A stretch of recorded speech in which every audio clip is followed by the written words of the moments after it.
Preseason games have started, and for the Montreal Canadiens, there are a lot of questions that can hopefully be answered. In this video, I'll try to answer 4 of them, and hopefully, I'll even make some sense. Hey everybody, I'm Rick. Welcome to Talking Habs, where you get your daily fix of Bleu Blanc Rouge. Will Juraj Slafkovsky fit in with Nick Suzuki and Cole Caulfield? Since the entry draft last July 7th, this question has been on every Habs fan's mind. How well will Juraj Slafkovsky fit in with Nick Suzuki and Cole Caulfield? We were all hoping to get an answer to that starting on September 26th when Montreal played its first preseason game versus the New Jersey Devils. But the injury to Nick Suzuki will put a halt to that. Probably till next week. Slafkovsky seemingly is the perfect line mate for the first line, with his size and speed, his playmaking ability, and a few other things too. The trio should get their first opportunity to line up together next week. Suzuki should be ready to go by then. The potential for this line is high and will signal a new era for the Habs that will hopefully deliver a championship or 2.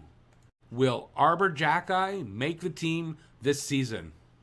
With 2.5 weeks till opening night on October 12th, the injury to defenseman Joel Edmondson could open up another spot for a young defenseman, specifically Arber Xhekaj. Or will Montreal trade for more experienced D? They could also be patient and claim a defenseman off of the waiver wire when one, and I'm sure there will be options as opening night gets closer, becomes available. A trade or a waiver claim are unknowns for now, so what about Arber Xhekaj? Is he NHL ready? Should he be given a long look in preseason games? Yes, he should. I think that if he isn't NHL ready yet, he's bloody close. This is exactly what preseason games are for. Put him on a pairing with Chris Weidman and see how he handles it. If Edmondson doesn't get injured, I think Arber plays in the year in Laval. But since that's not the case, give him a good look and he might surprise us. The Montreal Canadiens need a defenseman like Arber. His presence will open up space for smaller players like Cole Caulfield and also keep the opponents from taking too many physical advantages. If a player runs a goalie or throws a dirty hit, Arber will be looking for him next time he gets the chance. The sheriff will keep opponents honest.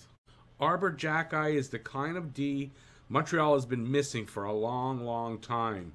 Give him a shot. Can Kaiden Guhle play a top 4 role? The Edmondson injury will also give another young defenseman an opportunity, and that's Kaiden Guhle.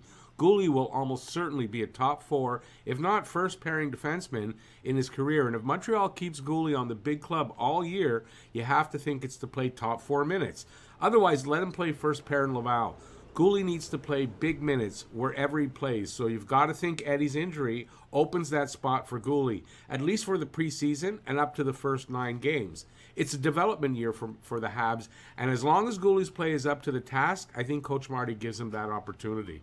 Guhle's going to be a beast out there for Montreal one day. Let's get his journey started. How will the 4 veteran newcomers fit in this season?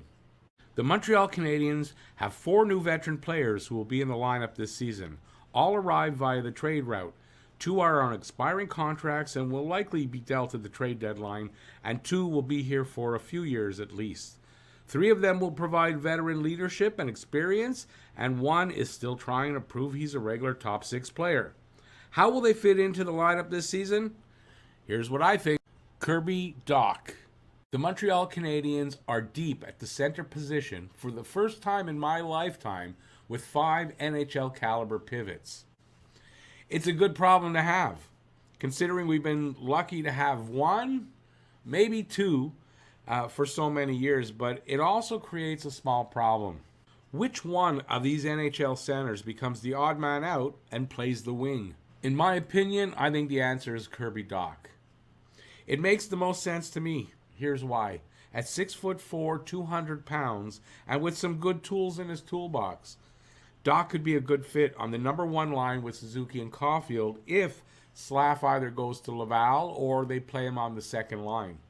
Being a right wing and Slaf a left wing, although Slaf did play right wing the other day, Dach could provide the number 1 line with a totally different look for specific matchups. or in game situations.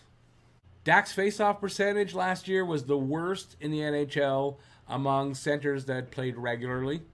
And also, Christian Dvorak and Sean Monahan both excel at faceoffs. With Monahan most likely moving out at the trade deadline, Dak can take most of the season to work on getting better at the faceoffs in practice, before more than likely stepping into the number 2C role once Monahan gets traded at the deadline, when the spot should open up. I think that puts Doc in a position to succeed and gain the confidence he'll need to step into the 2C role that should be his for many years going forward. Sean Monahan. If Sean Monahan is healthy and doesn't miss the start of the season, we could see a pretty productive performance from him. A performance that GM Kent Hughes will use to maximize the return he gets for him at the trade deadline, which is the likeliest outcome for Monahan with the Habs. Playing Monahan at the 2C role and not the wing would also go a long way to maximize return at the trade deadline time. If Sean struggles, he may drop down to 3C or move to the wing to allow Dak to take over his spot. So with the expiring contract, Monahan is probably a short-term Hab who we got for nothing, along with a first-round pick, and he should bring a good return to add to that. Hometown kid, Mike Matheson. Is Mike Matheson a true number one defenseman? No, he's not, but he's the closest thing that Montreal has to one this season, and I'm quite sure he's going to take on that role. Matheson is 28, he's a year into his prime, and a year removed from his best season of 11 goals, 20 assists, and 31 points in 74 games that he played last year for the Penguins. I expect to see him have a bigger role here and put up his best numbers. He'll play some power play minutes and PK minutes, I'm quite sure, and do his best to replace the guy that he was traded for, Jeff Petrie. He's a hometown kid who says he can handle the pressure of playing here in Montreal. He's fully bilingual, and that seems to be a requirement this season from the Habs. So that'll work for him. With 4 seasons left on his contract, he has security and he can play here without any worry. He'll provide veteran leadership on the blue line, and he'll help the kids to establish themselves here in the NHL. I predict a good season from Mike on a defense that's going to take some lumps, probably on most nights. His defensive stats might take a hit this season as the young guys develop, but he'll be fine offensively. Evgeny Dadonov. 33-year-old Evgeny Dadonov, acquired from Vegas in the trade for Shea Weber's contract, is on an expiring contract and won't be here past the trade deadline. While he is here, though, he's a top 6 winger who should be able to match his Vegas numbers of 20 goals, 23 assists, 43 points in 78 games played, although he won't get that many games in before the trade deadline. With the abundance of wingers in Montreal's camp right now, it's hard to pinpoint exactly where he'll play, but he'll be top 9 at worst. He can play either wing and has a modified no-trade clause with a 10-team no-trade list.